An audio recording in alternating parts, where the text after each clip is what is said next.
Hello, everyone, and welcome to the first ever Mountain Cove High School Sports Media Podcast. Our guest today is going to be the newly hired Mountain Cove High School head football coach, Mr. Dean Adams. How you doing today, Coach? I'm doing great, man. Glad to be here.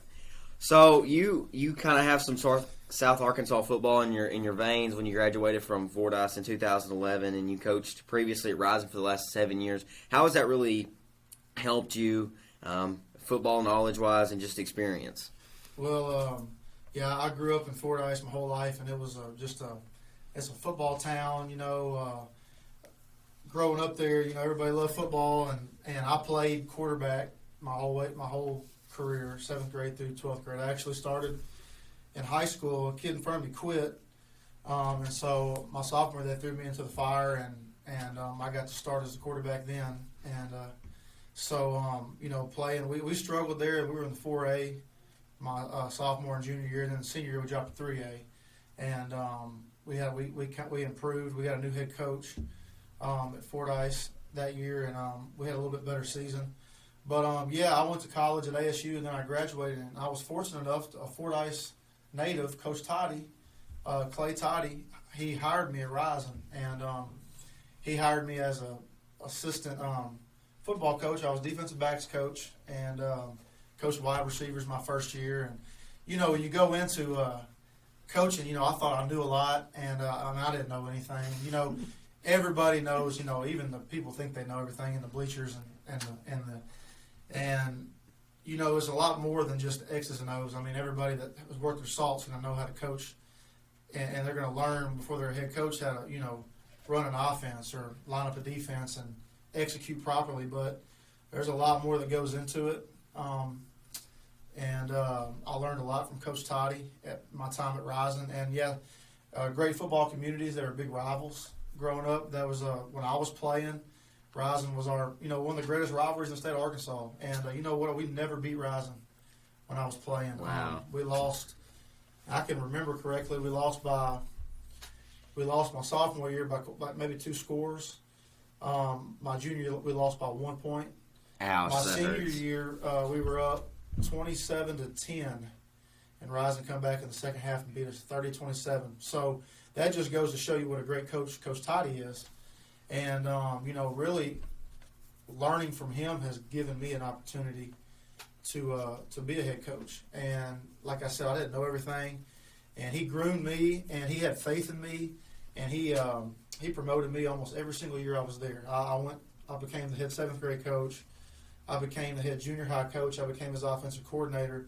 And really, the X's and O's was, that was no problem. He taught me that as well, but he taught me how to be a good person, to be a godly man. And nobody's perfect. And I've made a lot of bad decisions in my life that I regret. But working for him, he's really helped me grow spiritually. I'm thankful for that. But he also taught me how to be organized, how to run a program, how to develop young kids into young men and 7 through 12 to get them ready to play senior high football. And that has given me a lot of confidence to be a head coach, and that's why I applied here and accepted that job because what I learned there at Rising. But a lot of great times at Rising, a lot of deep playoff runs. We lost the state championship one year. We lost in the semis in 2018. We've played after Thanksgiving many times. So, I've been around some good football, and I've been blessed to play for great coaches and work for one of the best in the state. So, yeah. Yeah, Toddy was definitely one of the best in the state as he moves on to win now. And I took a stat. He won 79% of his games that he coached at Rising.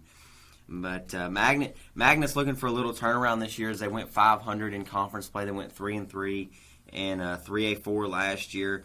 How do you really look to get that as a better record this year in 3A4 in a conference such that has like Glen Rose and Bismarck and Jessieville in it? Yeah, last year, we struggled. The year before I came, I watched Magnet play in the playoffs and in 2A playoffs, and I really liked the kids are gritty. They got fight to them, and they play hard. But there's some good teams in our conference, some great teams in our conference. Hats off to Bismarck and Glen Rose. Actually, they had some really good football. They both had a really good football team. And working for Coach Toddy, we always told our kids, if you're going to be great, you have to beat the best. If you're going to be the best, you got to beat the best. And, I think our kids might have had, been intimidated last year a little bit.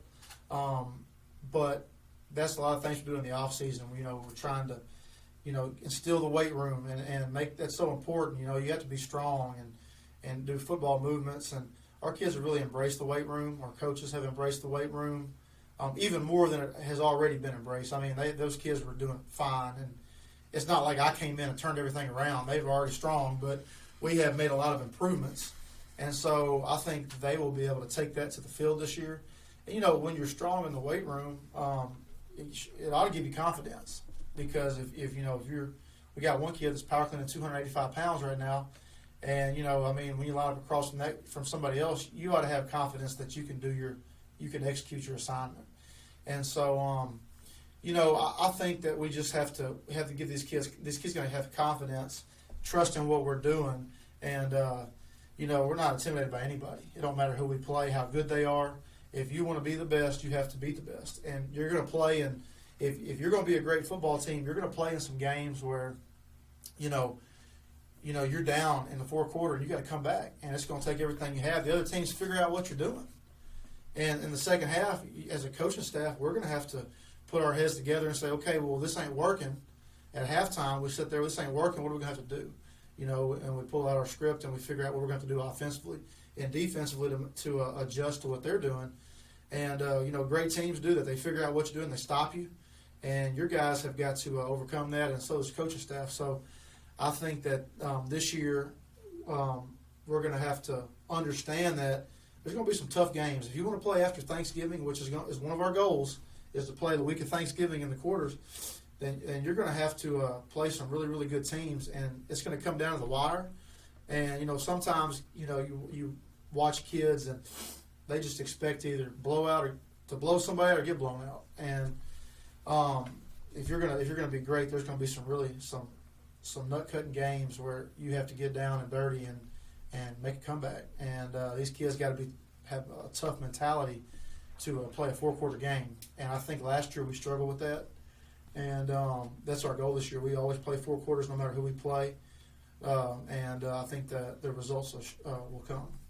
Yeah, and this year you talk about having those kind of nitty-gritty games. And the first game you have this year is week 0. You got Poland coming into Kenneth W. Hammond Stadiums. That is a big rivalry game. Means a lot to both communities. And then you move on week 1, you go to your home turf. Basically, you go to Fordyce. How do those 2 games really right there kind of give you a taste of how the team's kind of going to roll and kind of see how that grit is? Because going into Paul Bear Bryant Stadium is not an easy assignment in Fordyce. How does that really going to show you how this team can adjust this year?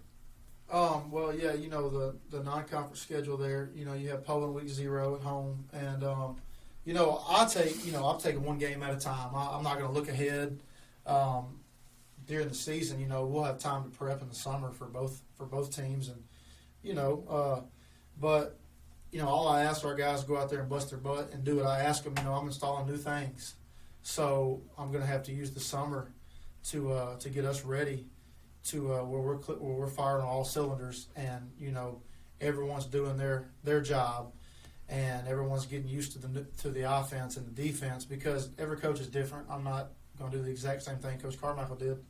But throughout the summer, we'll prep and install and get ready for that week 1 or that week 0 game versus Poland. And, I think that'll also help us, since we have the whole summer for that, to get ready for Fordyce. And no, it's not easy going to Fordyce. I mean, you got to tip your hat to them. They've, won a couple state championships under Coach Rogers here recently. They lost one. And they bring back some great players from last year. But, we were beating them last year, going into the fourth quarter, I believe. Yeah. 18-14, if I'm not mistaken. And we had a lead going into the fourth quarter of that game last year at home. We just fell apart, and then once we did that, it was over. And that's what I'm trying to, get in their brains right now, that you can't have that mentality. Great teams are going to score on you. Great teams are going to stop you. And we got to figure out what we got to do to expose their weaknesses, and we have to figure out how to score some points. And you can't get your diver down when there's a sudden change. And so, it's just a grind, and I believe that it's exciting. They should be excited to play that game versus Poland, and Fordyce, but you know, I'm not going to sit here and talk about what we're going to do versus them because, you know, I don't really want people knowing that. But we just got to have a tough mentality, and we got to have a winning mentality. And we have to expect to win, and it can't just be at home. It's got to be on the road too. So, but yeah, we'll. I think the off-season program we're doing right now is preparing them mentally, and then the summer's going to be a little different than it has been, and we'll definitely come out with a good game plan for Poland and take that game seriously, and then take the Fordyce game seriously 1 week at a time. And the kids can't look ahead. Kids can't be intimidated by anybody, and they got to go play their game. All right. Well, thanks for your time, Coach, and good luck preparing them young men for the summer program and then on into football season. Yes, sir. I appreciate it.